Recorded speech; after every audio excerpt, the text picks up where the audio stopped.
Well, for the second time in about the past 4 years, there is a major wave of statues of Confederate soldiers, generals, slave owners, slave traders, colonialists, conquistadors, all being toppled or taken down after massive actions by individuals demanding such. And here's a clip giving a sense of it.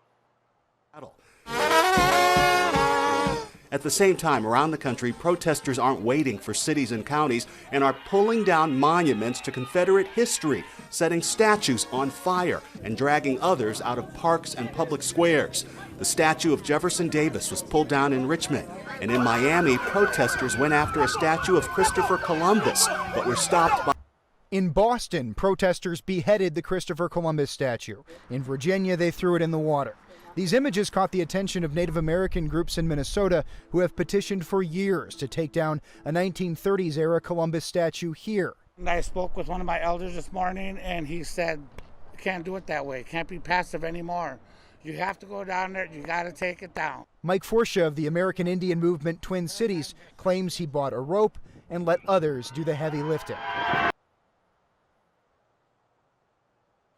And of course, this issue continues to be a major flashpoint in this country with the recent shooting of an individual at an attempted takedown of a conquistador statue in Albuquerque, New Mexico. And of course, as that indicates, the other side of this is very upset. There's a lot of anger, at least amongst a subset of people, that the toppling of these statues is some sort of major affront to Western civilization and culture.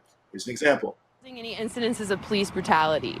No statue is causing any injustice. Republican State Senator Amanda Chase took her frustration to Facebook. It's all about shoving this down people's throats and erasing the history of the white people.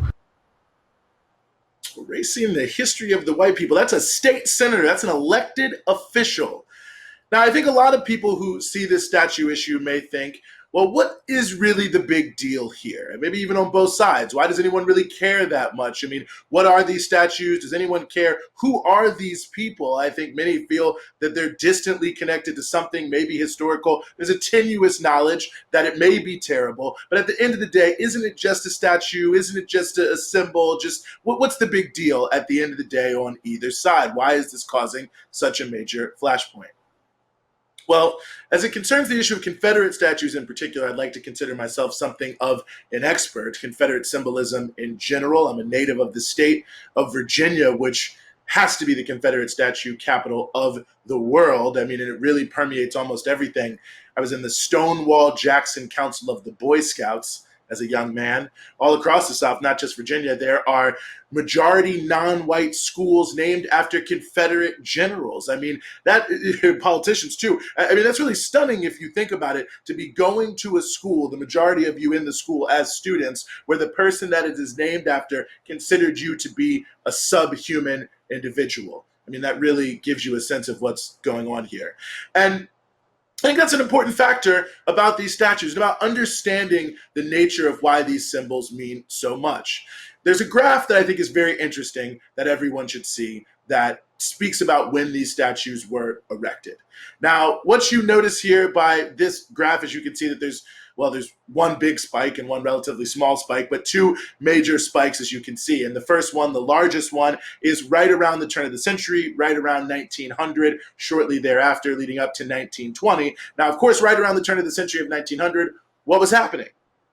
Well, it was the final nail in the coffin for the complete destruction of Black participation in civil society, the imposition of apartheid in the southern part of the United States, the imposition of what we know as Jim Crow, which really took major pushing forward in the late 1890s into the early 1900s. And at this time, these organizations, explicit organizations to commemorate these individuals, these Confederate Daughters of the Confederacy, United Confederate Veterans, put up these monuments as a representation of the new reign, the revived reign of white supremacy. That was the connection that was being made explicitly and directly, that the changes in the country that moved blacks completely out of political life and marginalized them completely and totally in all elements of social life were akin to the way it used to be, the good old days. We're back to the good old days, and we're going to put up a statue commemorating it. So yes, these are just symbols, but they're symbols of white supremacy. They're symbols of white supremacist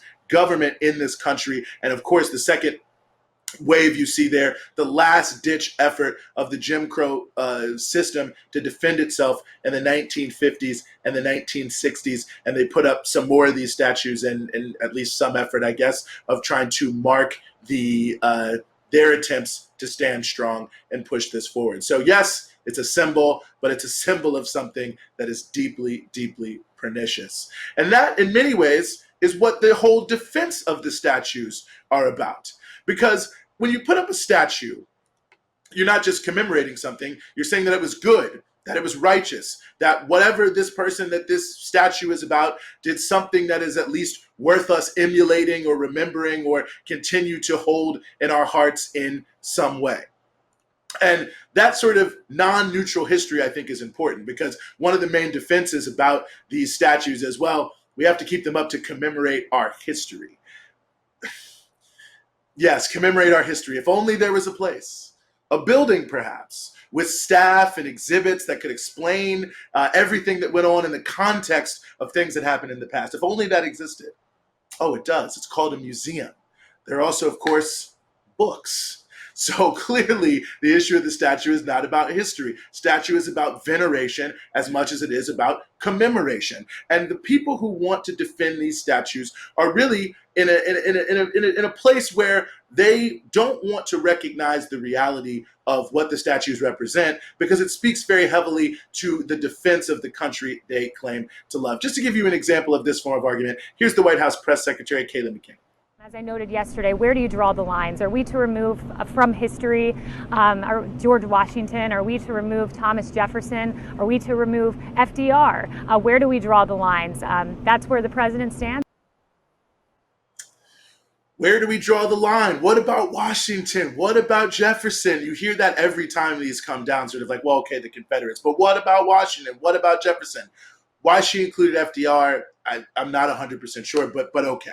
The basic point of the whole thing is this, that in order to recognize the truth about the statues, these defenders of the statues have to recognize that it says something about the morals of the United States today. The country that they defend is not clean hands. I mean, you look at the history, the current actions of so many of these public officials and the way they use history to justify it. It's about American patriotism. It's about American values. And of course, the worst crimes, the most horrible crimes all across the earth are committed under the name of American values, American ideals, American democracy. And quite frankly, why not when you think about it? Because look at the people these statues are defending. They committed the worst crimes, the most horrible crimes all around the earth in the name of American ideals and American democracy. And so ultimately, to explain or to really fully grapple with what the statues represent, with the history that they represent, is to expose the moral rot at the core of the claims of American democracy and ideals and city on a hill and world-leading greatness that America seeks to put out there. So those defending the statues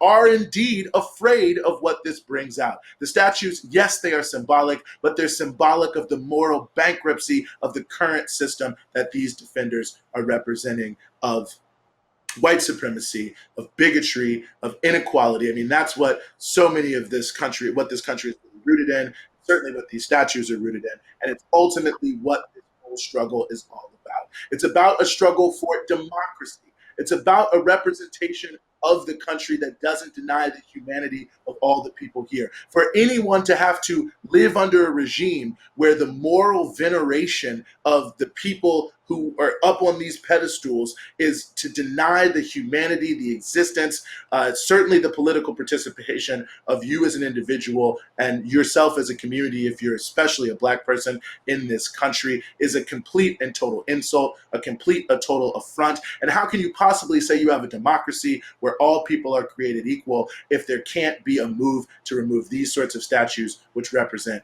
the exact opposite?